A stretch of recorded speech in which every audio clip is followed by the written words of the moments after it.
ikintu cyose ujye wizera Imana ugicaneho umuriro tu, kuko intwaro zacu si nk'iz'abantu, ariko ngo ku Mana zigira imbaraga zo gukubita hasi ibihome byose. Hari ibintu biba byarigize kabutindi nababwira ibintu nagiye nsengera nkabimaraho imyaka nkabona byikubise hasi, ariko rimwe na rimwe umuntu yanga kubivuga kugira ngo batazanga, ariko hari abantu baba barimo gukabya inkuru, barimo kugira gute. Ariko burya ikintu wazengurukije amasengesho ujye wizera ko kizikubita hasi. Hari umunsi Imana izagikurura igishyire hasi, kuko intwaro zacu si iz'abantu. Yosuwa yazengurutse umudugudu ukomeye ufite inkike zikomeye, arazizenguruka, n'abasirikare be barazenguruka inshuro imwe nta cyabaye, bazenguruka umunsi wa kabiri ntihagira ikiba, bazenguruka umunsi wa gatatu ntihagira ikiba, bazenguruka umunsi wa kane ntihagira ikiba, bazenguruka umunsi wa gatanu ntihagira ikiba, bazenguruka wa gatandatu ntihagira ikiba, umunsi wa karindwi bazenguruka karindwi nta kiba, ku mucuro ya karindwi inkike zirahirima. Ntuzacika intege urimo gusenga. Haleluya. Kuko intwaro zacu si iz'abantu, ariko ku Mana ngo zigira imbaraga zo gukubita hasi ibihome byose. Umuntu azarware umusengere, nubona adapfuye burya hari icyo Imana ibirimo gukora. Kuko Imana yo igira igihe cyayo yagennye, kandi kirya gihe umara urimo kuzenguruka Yeriko hari amasomo uba urimo kwiga. Yewe hari isomo nize rikomeye cyane, iyo nsengeye ikintu kigatinda hari ibintu Imana ibirimo gukora, kandi iyo imaze kubikora ibikorera rimwe bikazana n'ibisubizo bindi byinshi. Haleluya. Nibyo rero Pawulo yavuga ati buriya twebwe nubwo tugenda nk'abantu, intwaro zacu si iz'abantu. Amina. N'iteka ryose niwibuka Yeriko, nabaha n'izindi ngero, rega buriya hari ingero nyinshi za kiriya kintu. Eliya yagiye ku musozi wa Karumeli ahangana n'abahanuzi ba Bayali n'abashera bamurutaga ubwinshi, bari 850. Afunga ikirere hasigaye, bahamagara Bayali ntiyitaba, ariko yakuruye rimwe gusa, umuriro uramanuka. Arangije aragenda yicara hejuru y'umusozi asengera imvura. Arasenga bwa mbere, arakurura, abwira umugaragu ati ndebera. Ijuru ya mbere azaramubwira ati nta kintu kirimo rwose, igicu nta, ijuru riracyari bleu. Asubira yarongera arasenga ijuru ya kabiri, aramubwira ati subira yurebe. Azaramubwira ati noneho ryarushijeho kuba bleu, wagira ngo wari kubuye. Agira gatatu, agira kane, agira gatanu, agira gatandatu, ku bwa karindwi ngo aramubwiye ngo mbonye agacu kangana n'ikiganza cy'umuntu gaturuka hejuru y'inyanja. Aramubwira ati genda umbwirira Rahabu ngo cebura, kuko agiye kongera kururerindi rimwe imvura ihitigwa impangukana. Hari ibintu tuzasengera tubigereho tuzengurutse Yeriko karindwi, ku munsi wa karindwi ndetse tuyizenguruke karindwi kandi, kuko intwaro zacu si iz'abantu, ariko ku Mana zigira imbaraga zo gukubita hasi ibihome.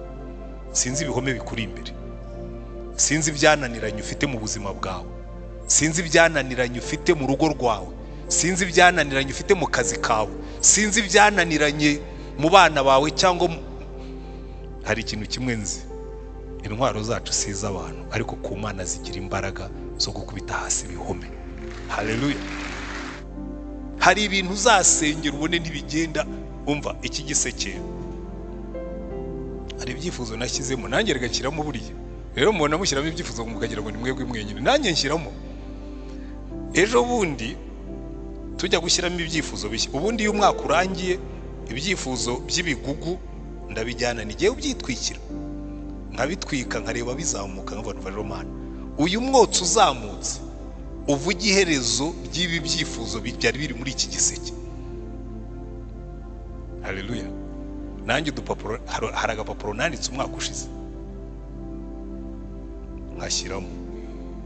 Hanyuma ejo bundi, ejo mbona igisubizo cy'ikintu maze imyaka, ariko mvuze imyaka ni imyaka igera ku 8 nsengera.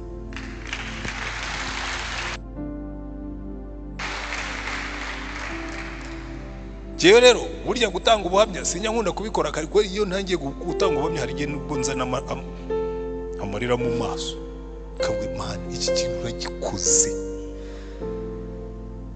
Imyaka 8 nsengera ikintu, hanyuma ejo nyuma yo gutwika ibyifuzo by'umwaka ushize cya kintu cyashubijwe. Buriya rero hari ibintu bizagusaba kuzenguruka Yeriko 7, ndetse igihe wenda gusubizwa bikagusaba kuyizenguruka 7 inshuro, ukayizenguruka inshuro 7 mu munsi umwe intensive, ukongera umurego. Abakorinto ba 2 ibice 10 umurongo wa 2 aravuga ngo nuko ndabahendahenda kugira ngo ninzi wanyu ne kuzahatirwa gutinyuka nk'uko bikwiriye, gutinyuka abantu bamwe bibwira ko tugenda dukurikiza kamere y'abantu. Abantu bibwira ko tugenda dukurikiza kamere y'abantu. Irago ejo twabonye Satani, isi na kamere. Paulo akavuga ati hari abantu batubona bakibwira ko natwe tugenda dukurikiza kamere y'abantu. Iki ni cyo cya mbere tugomba kwitaho. Hanyuma aravuga ngo nubwo tugenda dufite umubiri w'umuntu ntiturwana mu buryo bw'abantu, kuko intwaro z'intambara yacu atari iz'abantu, ahubwo imbere y'Imana zigira imbaraga zo gusenya ibihome no kubikubita hasi. Dukubita hasi impaka n'ikintu cyose cyishyiriye hejuru kurwanya kumenya Imana, dufata mpira ibitekerezwa mu mitima byose ngo tubigomororere Kristo. Mufata ayo magambo hanyuma mugaruke inyuma noneho mu isezerano rya kera. Turasoma, ni naho tugiye kwiga duhereye. Turasoma muri Yosuwa ibice 6. Ariko mubanze mufata ariya magambo avuga ngo nubwo tugenda nk'abantu ntiturwana nk'abantu, n'intwaro zacu si iz'abantu, ahubwo imbere y'Imana zigira imbaraga zo gukubita hasi ibihome byose. Haleluya. Yosuwa igice cya 6 baratubwira ngo Yeriko hari hakinzwe cyane kuko batinyaga Abisirayeli, nta wasohoka kandi nta winjiraga. Uwiteka abwira Yosuwa ati dore nkugabije Yeriko n'umwami waho n'intwari zaho, namwe ab'ingabo mwese muzazenguruke umudugudu rimwe, aba ariko muzajya mukora kumara iminsi 6. Kandi abatambyi 7 bazatwara amahembe 7 y'amapfizi y'intama imbere y'isanduka. Ku munsi wa 7 muzazenguruke umudugudu 7, maze abatambyi bavuza amahembe. Amahembe navuga cyane mukumva amajwi yayo, abantu bose bazavugira icyarimwe baranguriye amajwi yabo, inkike z'amabuye zigose umudugudu zizahera ko ziri duke, abantu bose bazurire umuntu wese imbere ye. Yosuwa mwene Nuni ahamagara abatambyi arababwira ati nimuheke isanduku y'isezerano. Abatambyi 7 bajyana amahembe 7 y'amapfizi y'intama imbere y'isanduku y'Uwiteka. Maze abwira abantu bati nimuhite muzenguruka umudugudu, n'abafite intwaro nabo bahite bajya imbere y'isanduku y'Uwiteka. Nuko Yosuwa amaze kubwira abantu, abatambyi 7 bajyana amahembe 7 y'amapfizi y'intama, banyura imbere y'Uwiteka bayavuza, isanduku y'isezerano ry'Uwiteka barayibakurikiza. Abafite intwaro bo muri bo bajya imbere y'abatambyi bavuza amahembe, n'ab'inyuma bakurikira isanduka, b'abatambyi bakomeza kugenda bavuza amahembe. Yosuwa ategeka abantu arababwira ati ntimuzasakuze cyane ngo ijwi ryanyu ryumvikane, ntihakagire ijambo riva mu kanwa kanyu kugeza umunsi nzababwira nti nimurangurura amajwi muzahere ko muvuge. Nuko azengurukana isanduku y'Uwiteka umudugudu rimwe, basubira mu mahema yabo bararamo. Nuko Yosuwa azinduka mu gitondo kare, abatambyi baheka isanduku y'Uwiteka n'abatambyi 7 bajyana amahembe 7 y'amapfizi y'intama bajya imbere y'isanduku y'Uwiteka, bakomeza kugenda bayavuza, maze abafite intwaro bajya imbere, ab'inyuma bakurikira isanduku y'Uwiteka bagenda bavuza amahembe.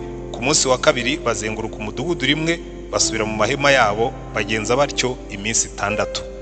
Ku munsi wa 7 bazinduka kare mu museke, bazenguruka umudugudu nk'uko bajya bagenza muri iyo minsi 6, ariko kuri uwo munsi ho bazenguruka umudugudu 7. Bagejeje mu nshuro ya 7, abatambyi bakivuza amahembe, Yosuwa abwira abantu ati nimutera amajwi hejuru, kuko Uwiteka bahaye umudugudu, kandi umudugudu niba urimo byose bizashinganirwa Uwiteka. Ariko Marayi wa Rahabu aba ari we uzarokokana n'abo mu nzu ye bose, kuko yari yarahishe ba batasi twoherezaga. Namwe muzirinde mu buryo bwose ikintu cyose cyashinganywe, nuko nimugikoraho muzazanira urugero rw'Abisirayeli umuvumo n'amakuba. Ariko ifeza yose n'izahabu n'ibintu by'imiringa n'iby'icyuma byose byerejwe Uwiteka bizajye mu bubiko bwe. Abantu bahera ko barangurura amajwi, abatambyi bakivuza amahembe. Muri ako kanya abantu bumvise amajwi y'amahembe barangurura amajwi, inkike z'amabuye zirariduka, abantu barazamuka batera umudugudu, umuntu wese imbere ye barawutsinda. Barimbura rwose ibyari muri uwo mudugudu byose, abagabo n'abagore, abato n'abakuru, inka n'intama n'indogobe, babyicisha inkota. Maze Yosuwa abwira ba bagabo bari babiri batataga igihugu ati, nimwinjire mu nzu ya Marayi uwo, musohore uwo mugore n'ibyo afite byose nk'uko mwamurahiye. Nuko abo basore bari batase barinjira, basohora Rahabu na se na nyina na bene se n'ibyo yari afite byose n'umuryango wabo wose, babishyira inyuma y'urugerero rw'Abisirayeli. Umudugudu barawutwika n'ibyarimo byose, keretse ifeza n'izahabu n'ibintu by'imiringa n'iby'ibyuma, kugira ngo bazabishyire mu nzu y'ububiko bw'Uwiteka. Nuko Yosuwa arokora Marayi wa Rahabu n'inzu ye n'ibyo yari afite byose, aba mu Bisirayeli na bugingo n'ubu, kuko yahishe za ntumwa Yosuwa yatumaga gutata i Yeriko. Haleluya. Ijambo twasomye bwa mbere ryatubwiye ngo nubwo tugenda nk'abantu, haleluya, ngo ariko twe ntiturwana nk'abantu, ngo n'intwaro zacu si iz'abantu, ngo ariko imbere y'Imana zigira imbaraga yo gukubita hasi ibihome byose. Amen. Muri iki gice tumaze gusoma cyo muri Yosuwa baduha urugero rwiza rw'ibingibi tumaze gusoma. Ntabwo ariho honyine tubibona, ariko tujya tubona Imana irwana mu buryo budasanzwe. Hano mu gihe cya Yosuwa nuko buriya natangiriye hagati, inkuru itangirira mu gice cya 5. Umukozi w'Imana Yosuwa cyangwa umutware wa Isirayeli Yosuwa, kuko yari n'umujenerali, bahagaze bamaze kwambuka Yorodani, abona imbere ye hahagaze umugabo ufite inkota. Igice cya 5 umurongo wa 13 baratubwira ngo nuko Yosuwa yegereye Yeriko, yubura amaso abona umuntu uhagaze amwerekeye afite inkota mu ntoki. Yosuwa aramwegera aramubaza ati, mbese uri uwo mu bacu cyangwa uri uwo mu babisha bacu? Aramusubiza atoya, ahubwo nje none hakubera ingabo z'Uwiteka umugaba. Yosuwa yikubita hasi yubamye, aramuramya aramubaza ati, mutware, jyewe umugaragu wawe ntegetse iki? Umugaba w'ingabo z'Uwiteka abwira Yosuwa ati, kwetura inkweto mu birenge byawe, kuko aho uhagaze aha ari ahera. Yosuwa bigenza atyo. Haleluya. Urumva hano hariya batubwiye ngo nubwo tugenda nk'abantu, ntabwo turwana nk'abantu, n'intwaro zacu si nk'iz'abantu. Nafashe urugero rwo muri Yosuwa, ko hari n'izindi ngero zo muri Bibiliya nari gufata, ariko nafashe urunguru kuko ni rwo rworoshye cyane, ariko ushobora no kubona izindi nyinshi. Umukozi w'Imana Mose agiye kujya muri Egiputa gukurayo ubwoko bw'Imana, Imana yaramubwiye ati, genda ujye kuvana abantu banjye muri Egiputa. Aramubwira ati, najyayo nte? Uzi Farawo? Imana iramubaza ngo icyo ufite mu ntoki ni iki? Ati, ni inkoni. Ati, yikubita hasi, ayinaga imbere y'Uwiteka ihinduka inzoka, ngo imutera ubwoba. Ariko Imana iramubwira ngo noneho urambura ikiganza ufate iyo nzoka. Ayifashe umurizo irongera ihinduka inkoni. Imana iramubwira, tuzi uburyo jyewe ndwana, iyi irahagije. Inkoni y'umushumba yumye, Imana iramubwira ati, iyi irahagije, kuko intwaro zacu si iz'abantu. Inkoni ya Mose niyo yatwaye yonyine, nta nkota yari afite, nta cumu yari afite. Inkoni ya Mose yayitungaga mu kirere, ijuru izuba rikazima, yayikubita mu mukungugu ugahinduka inda, yayikubita muri Nili igahinduka amaraso, yayitunga ku nyanja itukura igacikamo kabiri. Iyi nkoni ya Mose yayikoza ku rutare rugatanga amazi, kuko intwaro zacu si iz'abantu, ariko imbere y'Imana zigira imbaraga. Haleluya. Hari igihe twebwe twicara tukavuga ngo ariko ngo ibi bintu byari ibya kera, ngo ubu twebwe ngo Imana yahinduye gahunda. Ntabwo Imana yigeze ihindura gahunda, ahubwo ni twebwe twagiye muri logique, y'imitekerereze y'abantu. Ibitangaza burya, impamvu ibitangaza bitagikoreka cyane nuko tutabyemera. Abantu bagiye muri logique bakakubwira ati, ntabwo ari ngombwa gusengera abarwayi kuko abaganga barahari. unanabitekereje Imana inabikoze bikaba. Abantu ba mbere babijyaho impaka ni twebwe b'abanyamadini. Bajya bavuga turiya muntu agikuzimu asengera abarwayi bagakira. Uzarebe muri kino gihe abakozi b'Imana bafite imbaraga bose, abantu babashakira impamvu zerekana ko bagomba gukorana n'imyuka y'abadayimoni. Ibyo ntabwo gishobora gutuma imbaraga z'Imana zikora. Na Yesu yigeze kujya iwabo ngo avayo nta gitangaza akoze, ngo kuko abantu batamwizeye. Dusigaye twaranyuzwe naho twageze, imbaraga z'Imana ntizikora. Ariko ba Yosuwa, ndagira ngo twige ibintu bigera nko kuri 5 twiga kuri iyi nkuru ya Yosuwa. Ikintu cya mbere, urugamba rwa Yosuwa Imana yarabanje rukura mu maboko ye. Ageze imbere y'Yeriko afata inkota yazi ko nyine arimo arareba Yeriko, areba ukuntu aho bazanyura barwana, aho bazashyira ibiti buririraho, aho bazapanga iby'amabuye n'ibiki byose. Agiye kubona abona umuntu umuhagaze imbere, aramubwira ati kandi ngo yari afite inkota. Nk'umujenerali wiyubaha, Yosuwa akuramo iyo nkota, araza ati nashaka kukubaza, uri uwo mu bacu cyangwa uje kuturwanya? Marayika agomba kuba n'inkota yatarayikuye mu rwubati. Aramureba ati ariko akagabo wigerezaho, urambaza niba ndi uwo mu banyu cyangwa nje kubarwanya? Ati oya.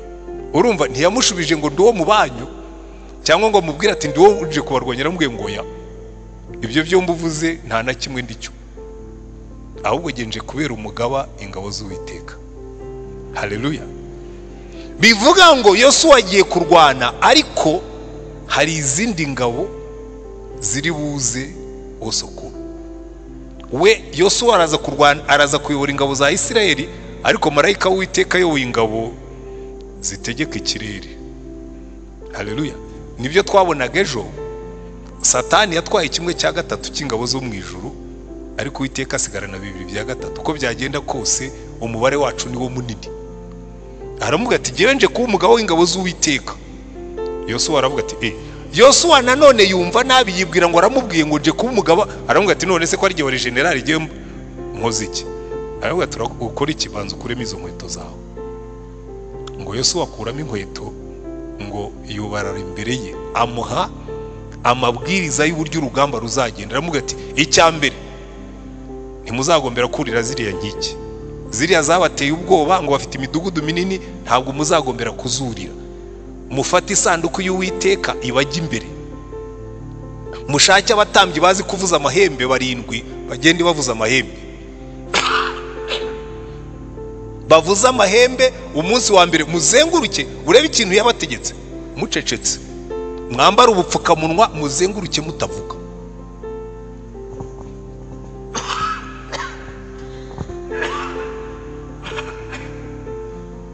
Uzi cyatumye Imana ibabwira ngo bazenguruke batavuga?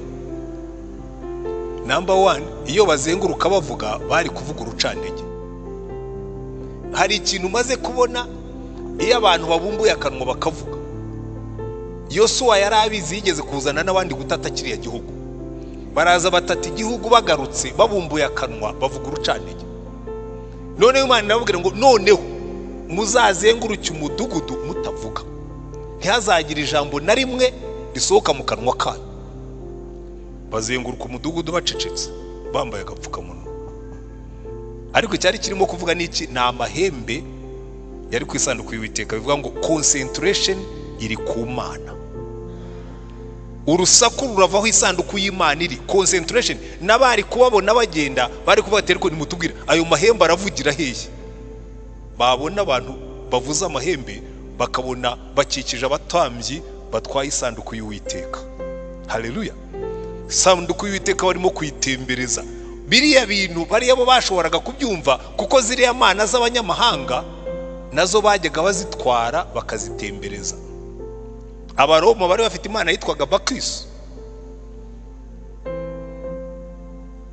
ariya bagira ikibitaga Dionizos, yari imana ya divayi, ku mwero wa divayi.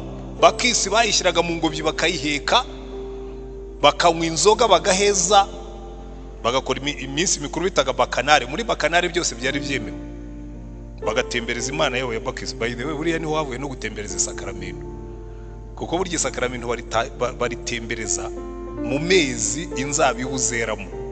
Uzareba iteka ryose iyo batembereza isakaramentu bari igihe bari n'amashikashike n'ibindi bintu byose n'amacunga bayeze n'ibindi bintu byose by'imbuto. Burya abakristo batangiye gutembereza isakaramentu basimbura izo karinavali za bakisi kugira ngo be kujya bazijyamo. Reka natwe dutembereze isakaramentu kugira ngo abakristo be kujya muri iriya minsi mikuru y'abapagani. Rero ibingibi bari babimenyereye, kubona Imana igenda bayivugiriza amahembe ingabo ziyikikije, cyari ikintu cyo kubibutsa ngo uru rugamba si urwanyu, ni urw'Uwiteka. Haleluya.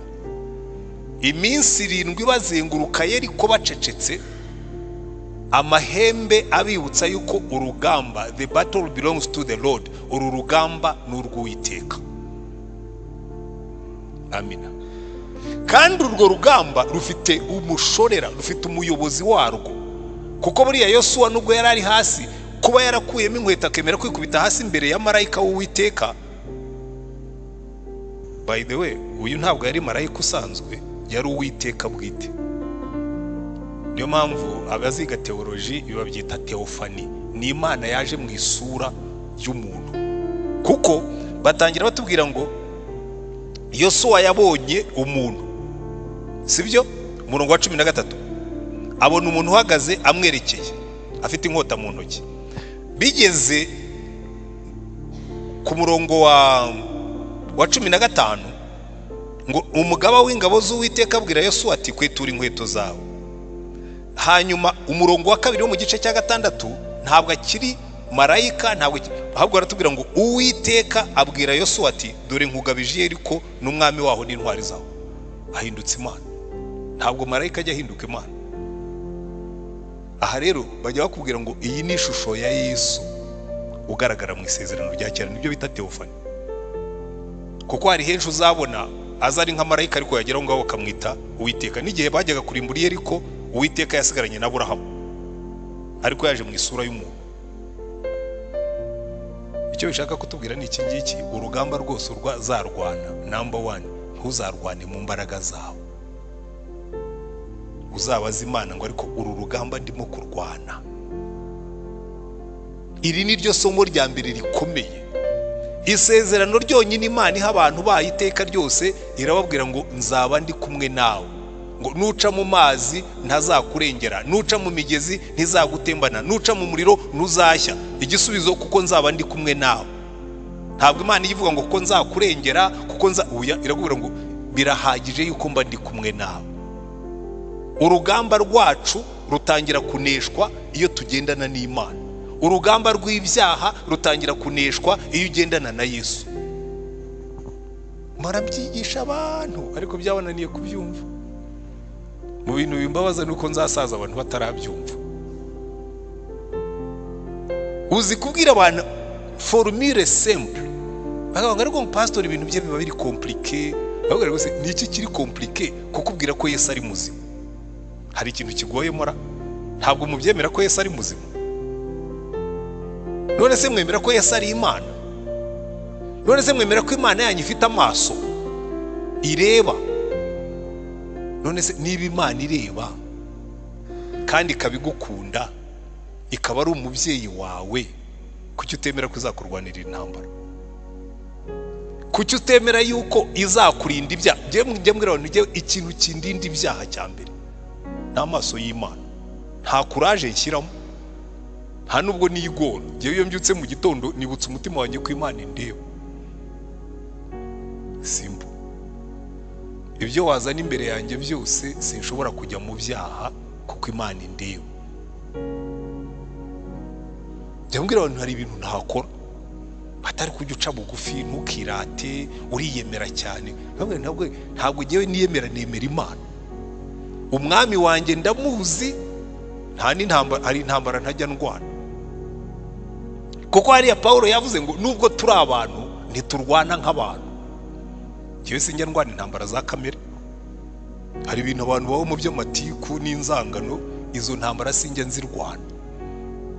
Ariko Paulo yandikiye abakorinto akabwira ati abantu bamwe bibwira ko turwana intambara za kamere nk'abandi. Oya, njye nshobora kukubwira ibintu uti buriya ntwana aranyanga. Nkabwira njyewe imbere y'Imana sinkwanga, ibyo nakubwiraga nakubwiraga ukuri. abantu bakaza bagashoza urugamba, intambara bakazishyushya, kabarwa mureke nze ndibuka ukuntu Imana igiye kurwanira urugamba, kandi narayibonye inshuro nyinshi zirwana ikazirangiza. Ntukarwane intambara y'umubiri. Ubu bantu benshi bicayemo hano n'abari n'ahandi, ikintu cyica abantu nuko barwana intambara z'umubiri, bakirwanirira, ugapanga imipango, ukabeshya, ukarimanganya, ukirwanirira, ukagira gute. Ntukarwane intambara y'umubiri. Nuba wakoze ibyaha ujye wihana, kuko Imana yakurebaga. Hariho n'umuntu urimanganya agahishahisha, agafindafinda, akagira gute. Ntacyo ushobora gufindafinda iyo ugendana n'Imana. Iyo wabikoze uba wabikoze, kandi iba yakubonye. Niyo wabisiba imbere yawe ntibisiba. Jya imbere y'Imana ubibwire uti Imana nabyishe. Twe ntiturwana intambara za kamere, ntabwo turwana intambara z'umubiri. Nibyo Pawulo yasobanuye akawereka, intwaro zacu si iz'abantu. Nubwo tugenda nk'abantu, ariko ntiturwana nk'abantu. Urugamba rwose uzarwana narwo nutangira kwirwanirira, uzaba warangije gutsindwa. Nutangira gushaka ingabo zo kukurwanirira, Uwiteka ntazazijyamo. Nibyo Uwiteka yabwiye Yosuwa, aramubwira ati no, utambara mu ngabo zawe. Ndaguha amabwiriza unyumvire, niyo utanyumviye wirwariza. Kandi abantu benshi barirwariza, barangiza bakibaza impamvu batsinzwe, barirwarije. Reka Uwiteka kurwanirira urugamba. Niryo somo rya mbere tuvanamo. Mbere yuko Yosuwa ajya kurwana i Yeriko, Imana yabanje kumwereka yuko iri muri urwo rugamba, kandi iramubwira ngo nigiye utanga amabwiriza wowe ukumvira. Abantu benshi bakora ibintu batabajije Imana, abantu benshi bajya mu bintu batabajije Imana, abantu benshi bafata ibyemezo batabajije Imana. Ubuzima bwabo barabwigengera, bwamara gusenyuka ngo Mana kuki wantereranye. Wigeze uyibaza? Nahoze mbaza umudamu umwe muri counseling, ambwira ngo ariko pastor, ngo kuki Imana rwose ngo ukuntu nayisengaga, ngo hanyuma ngo irandeka, ngo ushaka umugabo, ngo ndabona ngo ngiye kubaza ikibazo. Tubwirane ukuri, wigeze uyibaza ngo uyu muhungu ngiye gushaka niba atari we ubu bukubwice? Cyakora yambereye imfura, arambwira ati isengesho nk'iryo sinari kurisenga. Ndamubwira naho byapfiriye. Uzi yuko buriya hari ibintu byinshi tujyamo urimo kubyumva, ukumva ijwi rikubwira ngo wijya muri ibi bintu ukabijyamo. Wamara kubigwamo uti Imana kuki utambwiye? Rya jwi risa ryakubwiraga ngo ni iryande.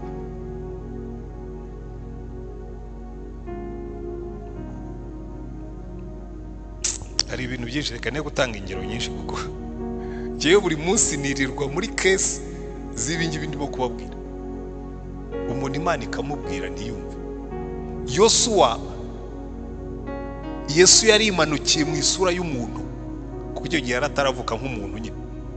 Nibyo bita teofani nyine, ni Imana yagaragaye mu isura y'umuntu. Arambwira ati urugamba si urwawe, tega amatwi nkubwire uko muzarwana. Number 1, intwaro muzarwanisha si iz'abantu. Nta strategy zawe zirimo. Wowe uzagende muzenguruka umurwa inshuro imwe, musubire mu ngando mucecetse. Hazumvikana iki? Amahembe ahimbaza Uwiteka gusa. Umunsi wa kabiri musubire muzenguruke. Ngewe nibwira ko abantu b'i Yeriko babarebaga gateze, ba bantu baduteraga ubwoba burya ni nibibuka. Ntibarimo gushyiraho ibintu byo kuririraho, ntibarimo no gushaka amabuye yo kudutera, barimo barazenguruka gusa bavuza amahembe. Barumva se biriya nibyo bizadutera ubwoba? Ariko ku munsi wa karindwi Imana irababwira ngo ku munsi wa karindwi muzazinduke kare, noneho muzenguruke Yeriko karindwi muvuza amahembe. Ku nshuro ya karindwi muzatera akaruru. Bateye akaruru, za ngabo z'Uwiteka zikora akazi. Inkike z'i Yeriko zirariduka. Niki cyarituye inkiko z'i Yeriko? Ni za ngabo z'Uwiteka zitagaragarira n'amaso. Haleluya. Biriya ni ibintu abakristo twagombye gusobanukirwa. Hari igihe abasiriya bateye, Elisa yiyicariye arimo gusenga ari mu mwuka.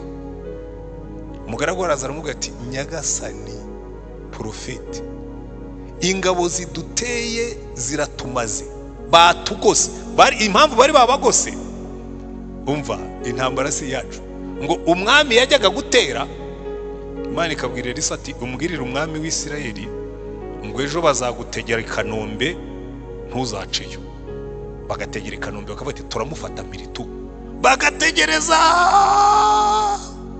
bukira atahageze, bakavuga ati yaciye he? Bati yaciye Kacyiru. Bati niho tuzamutegereje. Bagategera Kacyiru agaca Kanombe. Bukeye umwami w'Isirayeli yamaze gushoberwa aravuga ati nimumbwire mu basirikare banjye bari muri eta majoro, ninde ujya kubwira umwami w'Isirayeli ibyo twavugiye muri aho dutegurira intambara? Umwe aramubwira ati nyagasani, ntabwo bizi bari abantu bafite Imana imena amabanga.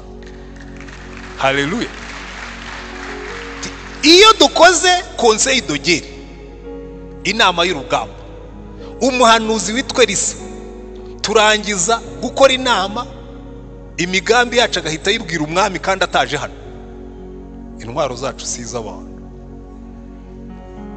Aravuga ati okay, ubu kugira ngo tuzatsinde ruya rugamba rero nuko dufata uyu muhanuzi ntazongere gutanga amakuru. Atuma abasirikare b'inkorokoro baragenda baragota. Umugaragu wa Elisa abonye izo ngabo araza aramuga ati nyagasani, batugose imbere n'inyuma, twaguye mu mutego nk'imbeba, batugose. Aramureba aravuga ati nta nubwo yamushubije, yirebeye hejuru aravuga ati mva mana, humura amaso y'uno mwana abone yuko ingabo ziri mu ruhande rwacu ziruta ziriya zaje kudutera. Haleluya. Ngo ahumuye amaso abona aho batuye hagoswe n'amagare y'umuriro. Haleluya. Icyo nicyo kintu cyiza cyo kugendana n'Uwiteka. Ariko mwazanye Imana mu rugo iwanyu, amagare y'umuriro, kuko burya Imana ije izana na escort. Haleluya. Iyi Imana ituye iwawe guaranteed. Ariko mwari mwabona Perezida wa Repubulika iyo yabiye gusura ahantu, burya niwe ahantu haba hari secure. Uzi neza ko nka Perezida azaza i Kanombe cyangwa gusura nk'umurenge runaka ejo, ushatse wajya kwirarirayo ukarara unakinguye inzu yawe, kuko nta mujuru uzahatambagira, hari security. Iyi Imana yaje, ingabo z'ijuru ziraza zigakora security. Iyo ugendana n'Imana mu nzira, burya escort ziba zikuriho, ntabwo abantu babimenya ko zihari. Ariko iyi Imana ije ntabwo iza yonyine, uretse ko n'ubundi irihagije. Ariko burya bw'Imana ngo Mana rero tugiye kuryama utubere maso, irakuvuga ati sawa, ubwo wampaye runo rugo ngo ndurinde, I will be awake, ndarara ndi maso. Burya niba zanakwiba Imana iri maso, burya niba yabiretse ngo bigende bisimbure, burakika guha ibirenzeho. Niko Imana yacu imeze. Ntuzahangayike. Baraza bakakwiba televiziyo ikakuzanira nini kurutaho.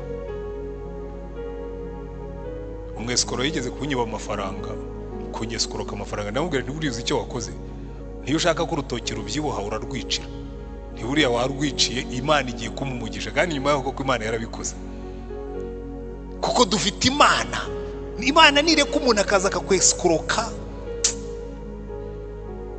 kandi wowe rwose babikoze n'umutima mwiza. Uzi umuntu ukubeshya akakweskoroka rwose ukagira impuhwe nyinshi, uwo yarabanje ashyira mu kintu cy'impuhwe nyinshi. Turabanza tuba inshuti, arangije nkubita urupacu ariko rwiza, bien calculé, mathématique, ndamuha ndamwongera ndongera ndamwongera ndongera ndamwongera. Ariko buriya hanyuma mbaza Imana, rego Mana kuki wemeye ko biriya bimbaho? Irambwira ngo no, ngo sera faire du bon Dieu, ngo biriya ni ibyanjye bimarire, ngo nzaguha ndi. Cyane ko yatwaye mu gihe kibi muri corona, muri covid, neza rwose irandemera. Buriya rero kambabwire, mu gihe cy'Imana igiturwanirira, kuko Elisa yahumuye amaso, Imana yahumuye amaso y'umugaragu wa Elisa, abona ingabo zibakikije, nawe aratuza. Za ngabo ziraza zije kubafata. Elisa arazibwira ati murashaka nde? Ati turashaka umugabo witwa Elisa. Ati ntabwo ari hano, muze njye kubereka aho ari. Arabatwara n'ibwami i Samariya. Bwira Imana ati bahumura amaso barebe. bahumuye amaso basanga bageze ibwami kwa Aduyi hagati mu nkambi, bagoswe n'abasirikare bafite inkota.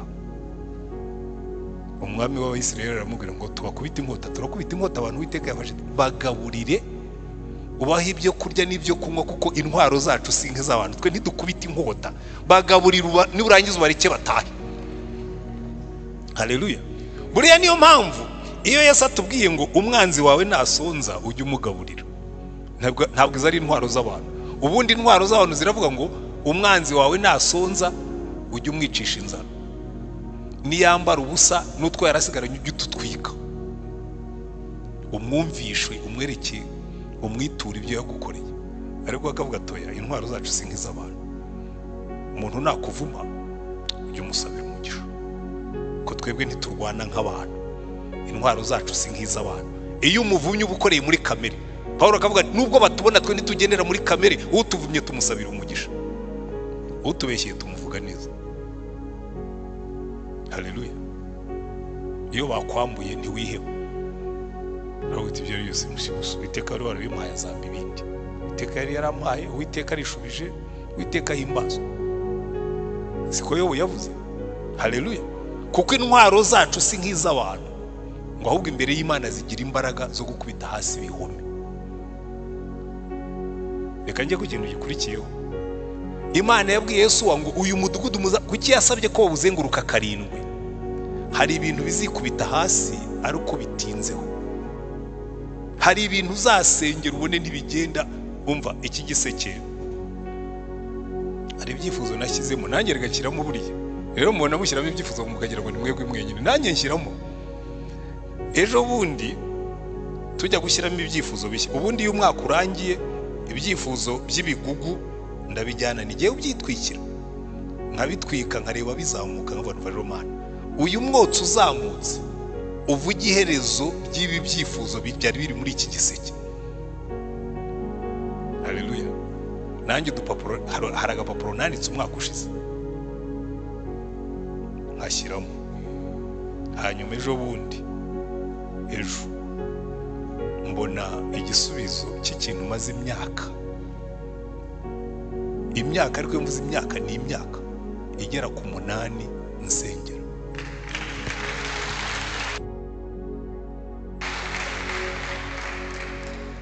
Jewe rero burya gutanga ubuhamya sinya nkunda kubikora, ariko iyo ntangiye gutanga ubuhamya hari igihe nubwo nzana amarira mu maso, kavuga Imana iki kintu uragikoze. Imyaka 8 nsengera iki. Hanyuma ejo nyuma yo gutwika ibyifuzo by'umwaka ushize,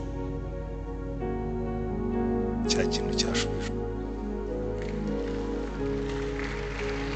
Buriya rero hari ibintu bizagusaba kuzenguruka Yeriko karindwi, ndetse igihe wenda gusubizwa bikagusaba kuyizenguruka karindwi inshuro, kayizenguruka inshuro 7 mu munsi umwe, intensive, ukongera umurego.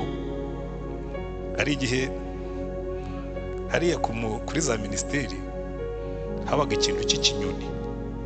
Murakibuka ikinyoni cyabaga gifite umutwe w'umugore. Irya ni imana yo muri Egiputa yitwa Ba, yari imana y'urupfu.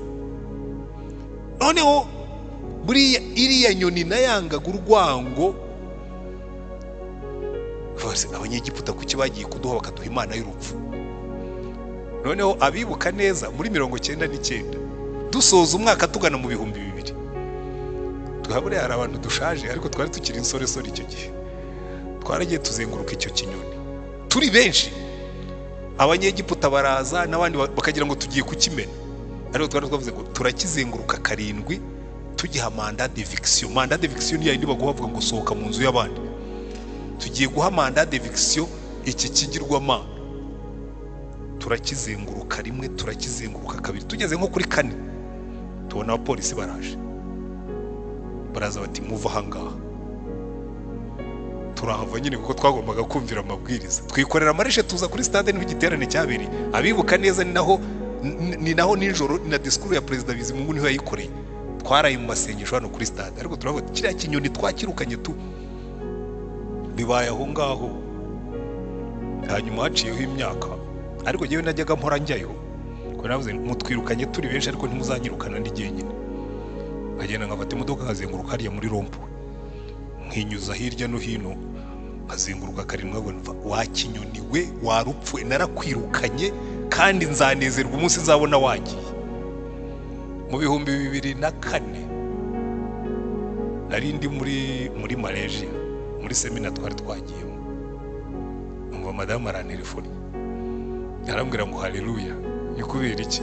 Ngo cya kinyoni ngo cyajyanye n'amasashe, ngo perezida yagiye mu ntuza mu muganda wo kwirukana amasashe, ngo n'ikinyoni cyagiye. Ndavuga ni cyagiye tu. Buriya rero ikintu cyose ujye wizera Imana, ugicaneho umuriro tu, kuko intwaro zacu si nk'iz'abantu, ariko ngo ku Mana zigira imbaraga zo gukubita hasi ibihome byose. Hari ibintu biba byarigize kabutindi, nababwira ibintu nagiye nsengera nkabimaraho imyaka nkabona byikubise hasi, ariko rimwe na rimwe umuntu yanga kubivuga kugira ngo batazanga, ariko hari abantu baba barimo gukabya inkuru, barimo kugira gute. Ariko burya ikintu wazengurukije amasengesho ujye wizera ko kizikubita hasi. Hari umunsi Imana izagikurura igishyire hasi, kuko intwaro zacu si iz'abantu. Yosuwa yazengurutse umudugudu ukomeye ufite inkike zikomeye, arazizenguruka, n'abasirikare be barazenguruka inshuro imwe nta cyabaye. Bazenguruka umunsi wa kabiri ntihagira ikiba, bazenguruka umunsi wa gatatu ntihagira ikiba, bazenguruka umunsi wa kane ntihagira ikiba, bazenguruka umunsi wa gatanu ntihagira ikiba, bazenguruka wa gatandatu ntihagira ikiba, umunsi wa karindwi bazenguruka karindwi nta kiba. Ku nshuro ya karindwi inkike zirahiriwe. Ntuzacike intege urimo gusenga. Haleluya. Kuko intwaro zacu si iz'abantu, ariko ku Mana ngo zigira imbaraga zo gukubita hasi ibihome byose. Umuntu azarware umusengere, nubona adapfuye burya hari icyo Imana ibirimo gukora. Kuko Imana yo igira igihe cyayo yagennye, kandi kirya gihe umara urimo kuzenguruka Yeriko hari amasomo uba urimo kwiga.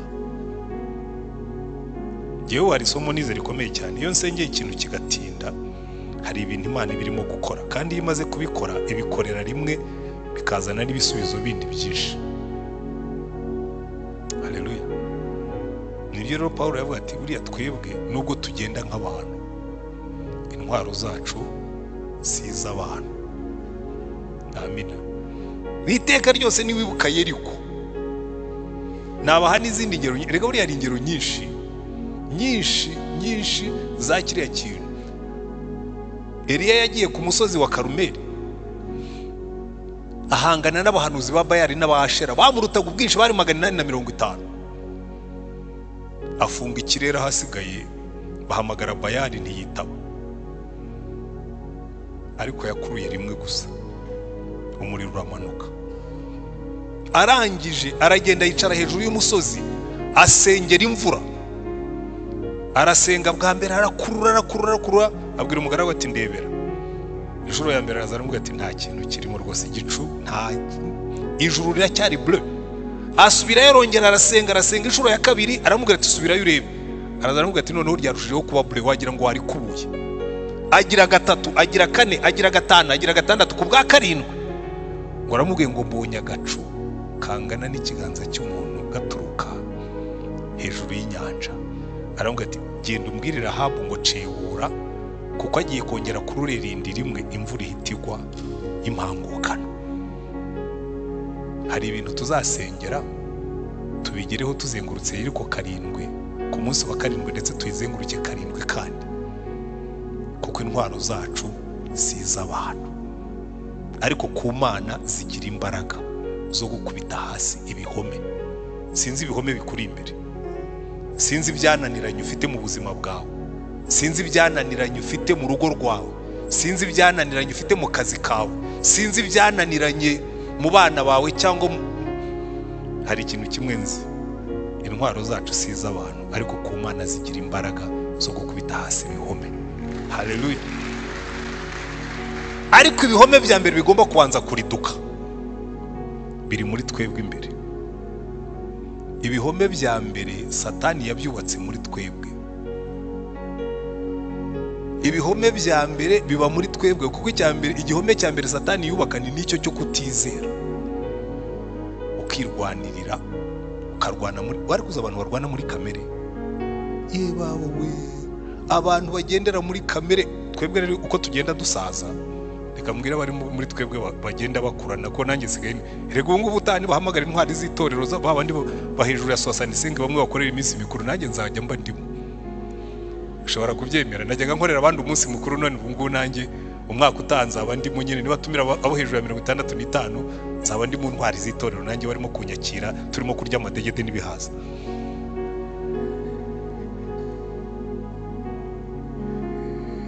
Ariko reka mbabwire ikintu kimwe, muri yuko tugenda dusaza kamere irushaho kugira imbaraga. Mureke mu busaza bwacu n'ubukecuru twe kujya turwana intambara za kamere. Mbona abakecuru, mujye mubona kuri YouTube muri no minsi abakecuru barabibasiye, abakecuru n'abakazana babo, ndako kuri za TikTok, abakecuru n'abakazana babo, ukabona umukecuru arwana n'umukazana barwanira kwicara mu mwanya w'imbere, undi bararwanira kugaburira umuhungu. Abandi karabaye barimo bararwana intambara za kamere. Twebwe intambara zacu si iz'abantu. Haleluya. Intambara zacu si iz'abantu, ariko imbere y'Imana zigira imbaraga zo gukubita hasi ibihome bya mbere Satani abyubaka muri twebwe. Niyo mpamvu Paulo, ngiye gusoza, Paulo yarababwiye ngo twebwe dukubita hasi ikintu cyose. Umurongo wa 5, dukubita hasi impaka n'ikintu cyose kikiri hejuru kurwanya Imana, dufatamira ibitekerezwa mu mitima y'abantu. Jya ubanza ufate mpira ibitekerezwa mu mutima wawe, ubigomororere Kristo, kuko ibihome bya mbere bigomba kubanza gusenyuka biri muri twebwe. Burya kugira ngo Imana izagukoreshe ikorane nawe, hari ibyo igomba kubanza gusenya muri wowe. Uzi buriya abantu twize dufite ibipapuro byinshi, uzi ibihome biba biri muri twebwe. Ibihome usanga umuntu kabisa aravuga ati mfite PhD, mfite masters, ko ari igihome. Kiriya gihome kiragoye kugisohokamo. Hari ibihome byinshi biri muri twebwe bigomba kubanza bigasenyuka. Wanze ubirebe, hanyuma yo kujya urwana nk'abantu, kuko intwaro zacu si nk'iz'abantu, ariko intwaro zacu imbere y'Imana zigira imbaraga zo gusenya ibihome. Reka turangirize kuri izi ntwaro z'abakristo. Paulo yandikiye Abefeso arababwira, izo muzisome mu gice cya 6 cy'Abefeso, singiye kuzisoma kuva ku gice cya 3, ndazibabwira mu magambo nibwo muzumva neza. Arababwira ngo mutware intwaro z'Imana, kuko twamaze kubona ko intwaro zacu atari iz'abantu, ariko ziriya ntwaro turwanisha zikora zite. Dufite intwaro 7, buriya muntu umubare 7 ko ni umubare w'Imana. Dufite intwaro 7 tugomba kumenya gukoresha kugira ngo turwane mu buryo bw'Imana. Amen. Abefeso 6 kuva ku murongo wa 14 ni naho batangira kuzivuga. Aravuga ngo mutware agakiza kaba ingofero. Agakiza, kuki agakiza bakagira ingofero? Ni biriya tubonye Paulo avuga ngo dukubita hasi ibitekerezwa mu mitima tukabigomorora Kristo. Burya agakiza, iyo ushyize agakiza mu bitekerezo byawe, agakiza ugatekereza nk'umuntu ukijijwe, aho gutekereza nk'umuntu wize, aho gutekereza nk'umuntu wishoboye, aho ugatekereza nk'umuntu ukijijwe, agakiza kakaba ingofero. Bigora Satani kukurwanya iyo utakirwanirira. Bivuze ngo ngewe ndi umugaragu w'Uwiteka, Uwiteka azandwanirira kuko ndi umwana w'Imana. Mutwara agakiza kaba ingofero, gakosora imitekerereze, mutekereze nk'abantu bakijijwe. Haleluya. Ahandi hantu Satani arwana urugamba rukomeye cyane, icyambere arabanza akatubibamo ibitekerezo bye, ariko bisanze abantu bajya kubwira ngo umuntu yamuze mu bwonko. Arabwira ntwara agakiza nk'ingofero. Nuba wambaye ingofero, ujye ubona abantu bagiye kuri za shansi aho bubaka bambara ingofero, kugira ngo nihagira n'ikikubita ku mutwe atagira icyabo. Nta kizagukora mu bwonko wambaye agakiza, utwaye agakiza nk'ingofero, kuko ibitekerezo byose bazazana bizasanga uri protected. Babwira utari kubyo mumbwira, ngiye mfite ntwaye agakiza nk'ingofero. Ibyo Satani umbwira sinshobora kubikora kuko nambaye agakiza nk'ingofero. Haleluya. ahandi ha kabiri Satani aduterera ni umutima wicira urubanza. Umva mbabwire, nasengeye abantu benshi batari bamenya gutwara gukiranuka nk'icyuma gikingira igituza. Kuko igituza, ubundi abantu bazi ko umutima uba mu gituza. Umutima wacu, emotions, buriya abantu benshi babana umutima ubacira urubanza, intege nkeya bazikura mu mutima ubacira urubanza. Nabaha ingero n'ingero. Hano nkunda kubaha urugero ko izo mba nzishyira kure kugira ngo abantu batibonamo. Twigeze kujya kubwiriza muri Kenya.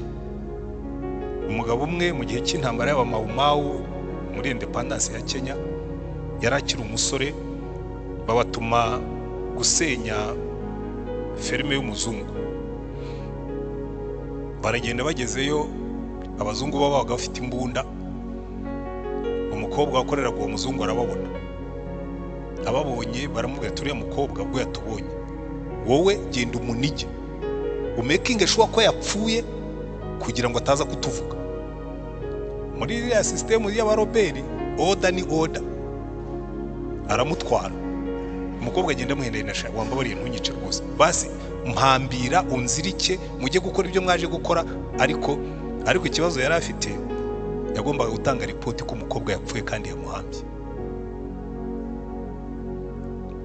Arengaho aramwica. Byabaye muri 52. Icyo giterane twagikoze muri za 98. Umugabo arazarambwira ati umva, mfite ijwi ryanze guceceka muri gihe y'umukobwa uharambwira ngo unyiciye iki. Ndasenga narakijijwe ariko nananiwe gucecekesha iryo jwi. Ndamubwira nti nuko ari we wagerageje kuricecekesha. Intwaro turwanisha si izacu, amaraso ya Yesu atwezaho ibyaha byose. Kandi amaraso ya Yesu ashobora gucecekesha andi maraso yose. Murambika biganza ndamusengera. Arambwira ati sinigeze mbitekereza nyo, kandi ndumva nduhutse koko. Undi munsi twari turimo kubwiriza muri Ghana, Accra. Umukobwa yari yarakuyemo inda. Arambwira ati jewe ni iteka ryose iyo ntekereje, ati nakuyemo inda, ati nkanguka batarakuraho amaraso ayo yari yavuye nyine bamukuramo inda n'umwana n'ibindi byose. Ati iteka ryose mbona ayo maraso nkumva ari amaraso y'umwana wanjye, atakambwira ngo ntabwo uzajya mu ijuru ku bw'aya maraso. Ndamubwira nti amaraso ya Yesu avuga imbabazi, kandi nubyemera urababarirwa. Buriya rero ikintu, intwaro ikomeye ya mbere ya Satani ni ukudushinja ibyaha n'ibyo twihana. Mporana n'abantu, mporana n'abagabo bahemukiye abagore, mporana n'abagore bahemukiye abagabo, bakubwira ati nananiwe kwibabarira. Nkabwira nyine niwe wananiwe kwibabarira, ariko iyo watuye ibyaha Imana irakubabarira, ariko ikakubwira ngo ntuzabisubiremo. Noneho ukajya ugenda wambaye gukiranuka nk'icyuma gikingira igituza, ukavuga ngo ubwo umutima wanjye utancira urubanza ndatinyuka. Niko Paulo yanditse. Imbaraga zacu ziva mu mutima uticira urubanza, ukamenya ngo narababariwe ubwo amaraso ya Yesu yantwikiriye, mfite courage, ndi protected. Hari abantu bagwira ngo menya ariyo mpamvu ngo n'ibyifuzo byanjye bidasubizwa, ngo nuko ntabwo Imana izigera yanga gusubiza ibyifuzo byawe, kuko iravuga ngo igushiriza imvura ababi n'abeza. Niyo waba warakoze ibyaha, icyaha cyose uzihana Imana irakibabarira, ariko ntuzagisubiremo. Niyo mpamvu Yesu yajyaga abwira abantu, akabwira ngo genda ariko ntuzasubireyo. Haleluya. Ibyaha wakoze kera ukabyihana, izere ko wabibabariwe. Ujye ugenda wambaye gukiranuka nk'icyuma gikingira igituza. Haleluya. Ngo wambara umukandara. Ariko kina ni ikintu ibi bibiri tuvuyeho ni very essential, kuko abantu benshi bananirwa kwibabarira, ariko ubundi bakananirwa no kubabarira abandi. Kuko kimwe mu bintu Satana, kimwe mu bihome bikomeye Satana ajya afungiramo abantu ni bitterness, umuzi wo gusharira. Ukajya uvuga ngo uriya muntu ngo yarampemukiye iteka ryose, akaba ari byo uririmba. Buryo iyo watangiye kugira umuzi wo gusharira, ugira intege nke, kuko aho kugira ngo ubone ibyiza uhora ureba ibibi. Kandi namwe mwicayemo hano mwese, ubu wazana icyuma gipima umuzi wo gusharira, watangazwa n'abantu bicayemo hano. hari abagore bahemukiwe n'abagabo, hari abagabo bahemukiwe n'abagore, hari abana bahemukiwe n'ababyeyi, hari abana babajwe nuko ababyeyi babo batumvikana. Hari imizi yo gusharira y'uburyo bwose yuzuye hano.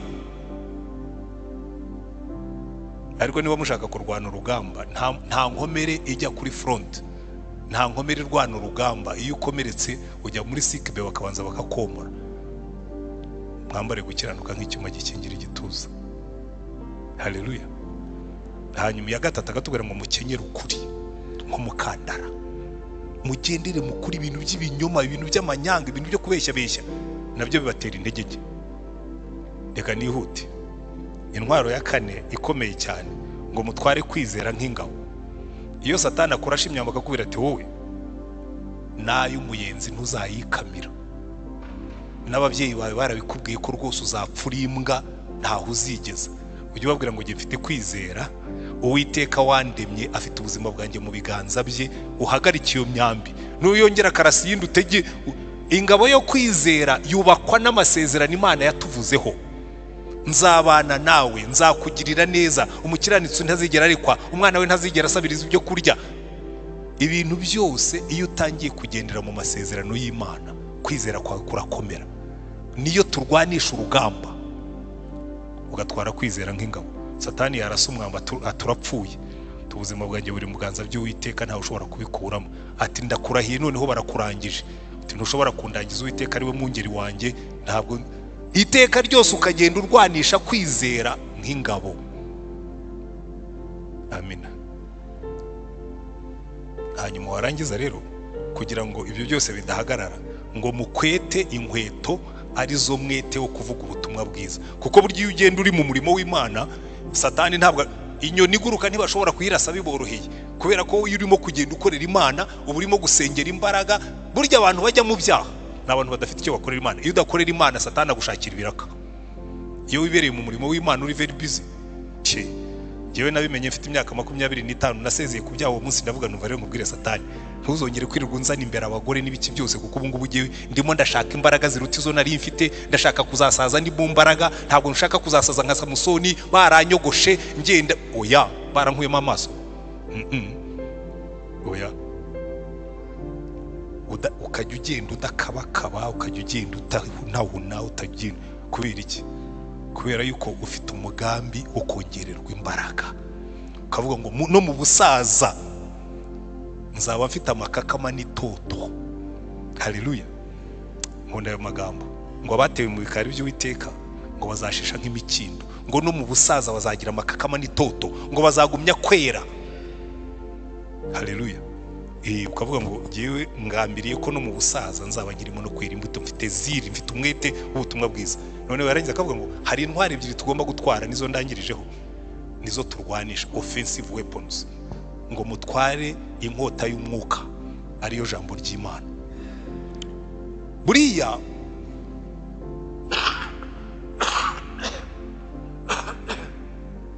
abasirikare barashisha imbunda, bakora imyitozo myinshi yo kumenya kudahusha. Ariko burya abarebye amafilime y'inkota za kera birirwaga biyanterena gukoresha inkota, akamara amasaha yiga gukoresha inkota ye. Ariko twebwe inkota zacu zaragimbye. Abantu benshi ntibasoma Bibiliya, ijambo ry'Imana ntaryo bafite, baraho gusa. Mutware inkota y'umwuka, ariyo jambo ry'Imana. Kuko Satani araza yatera ikintu ukamubwira uti hoya, Satani byanditswe ngo, yakongera uti handitswe ngo, yagera akavuga ati oya, uyu nguyu arakanganye mu muhungi, mwigire ntimwamushobora. Buriya hari abantu Satani atinya kuko batwara inkota y'umwuka, ariyo jambo ry'Imana. Ariko noneho hari abandi atinya kurushaho kuko basengesha umwuka mu buryo bwose bwo gusenga. Burya umva, iri jambo ry'Imana ushobora kubwiriza umuntu akambwira ati rekeraho sinshaka kukumva, ariko ushobora kumbwira ngo ntushaka kunyumva iyo napfukamye nkasenga. Ushobora kuguhindisha umushitsi, kuko nshobora kugusengera ubishaka utabishaka, nshobora kugusengera ncecetse, nshobora kugusengera mvuga, nshobora kugusengera ngenda, nshobora kugusengera aho ndi hose, kandi amasengesho yanjye akakugiraho umusaruro. Musengesha umwuka mu buryo bwose bwo gusenga. mutware intwaro zose z'Imana, twambarire urugamba, tujye kubohoza abo Satani atwaza igitugu. Haleluya. Iki rero nicyo tugomba kubanza kumva kugira ngo tuzaba abakristo b'imbaraga, tuzaba abakristo Imana ikoresha. Nuko tubanza tugasobanukirwa ngo urugamba rwacu rufite umugaba. Iyo tugiye ku rugamba niwe utujya imbere kandi yaranesheje. Kera ntabwo nkihura n'abadayimoni benshi, sinzi aho bagiye. Ngira ngo mu gipastori ntabwo abadayimoni bagaragara. Tukiba mu ivuga butumwa nabonaga abadayimoni. Twajyaga kuri stade watangira kubwiriza ukabona amadayimoni. Umenya mu rusengero burya bari comfortable. Nta nususu nuko badahara, ahubwo mu rusengero bagomba kuba barahabonye ubuturo, bari very comfortable. Cyane cyane ko kenshi iyo twajyaga mu ivuga butumwa twafataga amasengesho tukabanza tugasengera ubutumwa, tugasengera icyumweru tugiye kumara. Naho ubu ngubu ni kama kawaida. N'amadayimoni ashobora kuza akicara akiyumvira ubutumwa, akikorera imirimo. Nimujya mubona wicara hano ejo bibye telefone, ubwo amadayimoni twari turimo kubwiriza yicayemo hano arimo gucunga uko ari bw'iyi telefone y'umuntu.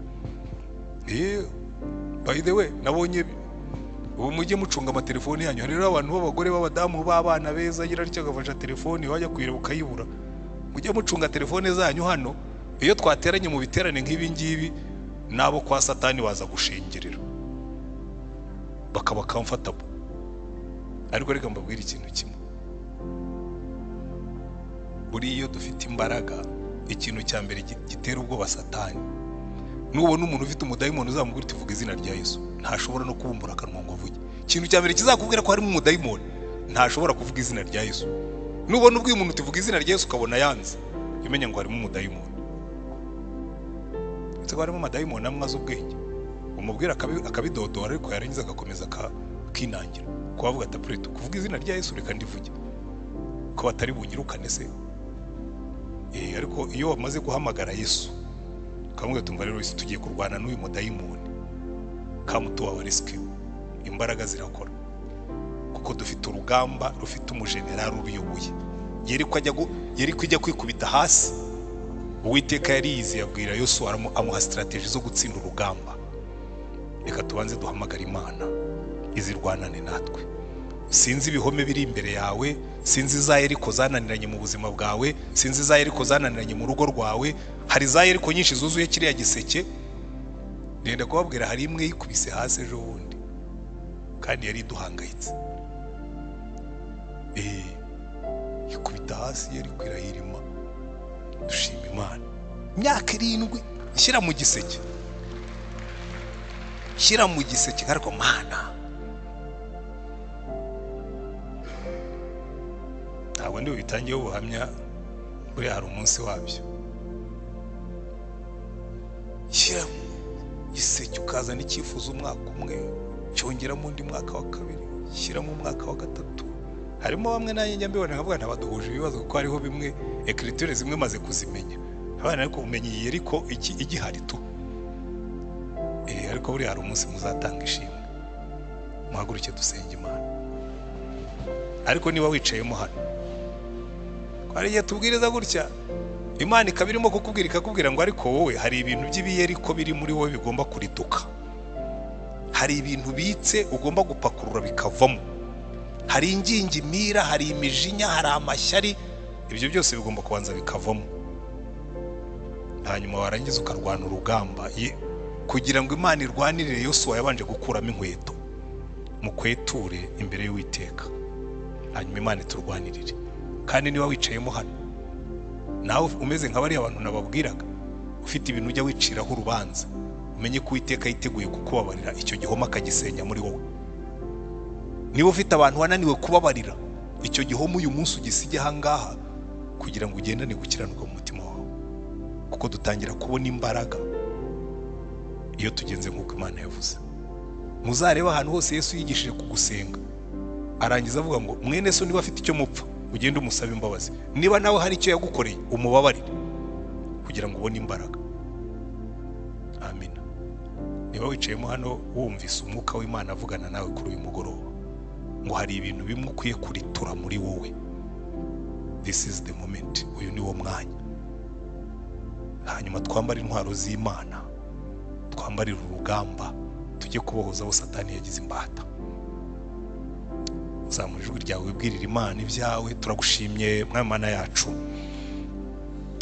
Iri jambo tumaze gusoma riratubwiye ngo urugamba si urwacu, ngo nubwo tugenda nk'abantu, ngo intwaro zacu si iz'abantu, ngo ahubwo imbere yawe zigira imbaraga, ngo zishobora gukubita ibihome hasi.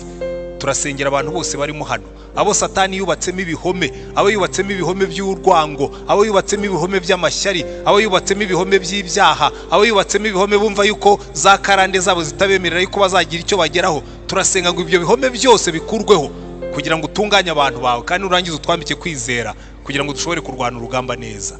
Urebe buri muntu wese wateranye kuri uyu mugoroba, utwibutsa aya magambo. Hari abantu barimo hano bamaze imyaka basengera ibyifuzo, barasenze bageze aho barambirwa, bavuga bati Mana ko twagusenze kuki utarimo kudusubiza? Ariko wabwiye Yosuwa ngo muzazenguruke Yeriko, mwongere muzenguruke Yeriko, mwongere muzenguruke Yeriko, mwongere muzenguruke Yeriko, ngo ndetse ku munsi wa karindwi ngo muzayizenguruke, mwongere muzenguruke, mwongere muzenguruke, mwongere muzenguruke, ngo mugire karindwi. Ni wowe ugena igihe ibihome bizikubitira hasi. Turasenze ngo twese twambike kwizera kugira ngo ibyo turimo gusengera byose tuzashobore kubibona, kugira ngo ibyo turimo gusengera byose ibihome bizashobore kuriduka, kugira ngo ibyo turimo gusengera byose tuzashobore kuzamura amashimwe kuko za Yeriko zagiye hasi. Wumve gusenga dusengeye aha ngaha, uritura ibihome byose byubatse ku buzima bw'abantu. Mana, hari byinshi warituye, hari byinshi uzagaragaza ko wabikuyeho, ariko turasenga ngo ubikore ubisohoze kuko uri Imana yacu. Wumve gusenga dusenga kuri uyu mugoroba, wigaragaze nk'Imana, kandi mu izina rya Mwami wacu Yesu Kristo turasengera ibyifuzo byose biri muri iki giseke. Biriya ni ibihome bifasha abantu benshi. Turasenga Mana ngo urebe, witegereze, wumve, urebe abantu bose bashyizemo ibyifuzo muri iki giseke, kandi ukitegereze Mana. Abantu bagiye bashyiramo ibyifuzo bitandukanye, ababishyizemo kera n'ababishyizemo ubu ngubu, n'abakibifite mu ntoki zabo batari babitanga, ariko uyu mugoroba dusengeye ibyifuzo byose. Reka ibyifuzo abantu bashyizemo aha ngaha ubirebe, ubigira ibyawe. Iki giseke kibi giseke cy'urwibutso, wibuke abantu barimo gusengera agakiza, barimo gusengera abantu babo badakijijwe, barimo gusengera abantu babo baboshywe na Satani, barimo gusengera abana babo bafashwe n'ibiyobyabwenge, barimo gusengera abagabo babo baheze mu busambanyi, barimo gusengera ingo zabo zirimo gusenyuka, barimo gusengera abantu babo Mana bahezwe mu businzi. Mu izina rya Mwami wacu Yesu Kristo turasenga ngo ibyo bihome byose ubikubite hasi kuri uyu mugoroba, kandi mu izina rya Mwami wacu Yesu Kristo urabizi harimo abantu barimo gusengera abantu babo kubera ko bararwaye. Hari abafite amakanseri, hari abafite ibibyimba byo mu nda, hari abafite n'ubundi burwayi butandukanye, hari abafite ibicuri, hari abafite n'izindi ndwara zibamereye nabi. Mana, turasenga ngo ibyo bihome byose bikubitwe hasi mu mbaraga zawe, wigaragaze nk'Imana, ukora ibitangaza kuri uyu munsi. Kandi mu izina rya Mwami wacu Yesu Kristo hari ababoheye mu bihome by'ubukene Mana, bamaze igihe mu bushomeri, bafite ibibazo bibagoye, baheze mu madeni ya banke, bari mu manza z'urudaca, ariko turasenze uyu munsi Mana ngo utange ibisubizo ku byifuzo by'ubwoko bwawe. Abarimo gusengera ibyifuzo bitandukanye ubasubize. Abasore bashaka abo bazabana, abakobwa bashaka abafasha abatware babakwiriye, turasenze ngo abo bose urambure ikiganza cyawe usubize kwifuza k'ubwoko bwawe. Iki giseke Mana turakikuragije, n'igihe twatashye wowe ugisigarane, urebe buri cyifuzo cyose kirimo. Uwanditse icyifuzo waramurebaga cyandika. Hari n'abari hanze batari hano barimo gutanga ibyifuzo babicishije mu matelefone. Abo bose turasenze ngo imbaraga zawe zimanukire gukiza abarwayi, imbaraga zawe zimanukire gukura abantu mu bukene, imbaraga zawe zimanukire gusubiza ibyifuzo by'abantu, intego bashaka kugeraho, abanyeshuri bashaka kurangiza kwiga, abashaka kubona amaperimi, abashaka kubona amaviza, n'ibindi byifuzo bitandukanye. We Mwami Imana yacu usubize kwifuza k'ubwoko bwawe. Wumve gusenga dusenze kuri uyu mugoroba, ureke za Yeriko ziri duke zikubite hasi, kuko intwaro dutwaye si iz'abantu, ahubwo imbere yawe zigira imbaraga zikaritura ibihome byose. Ukora ibitangaza, ukora ibimenyetso, wihesha icyubahiro, ubwoko bwawe bunezerwe. Ko ni mu izina ryawe dusaba Mwami wacu Yesu Kristo, amen, amen.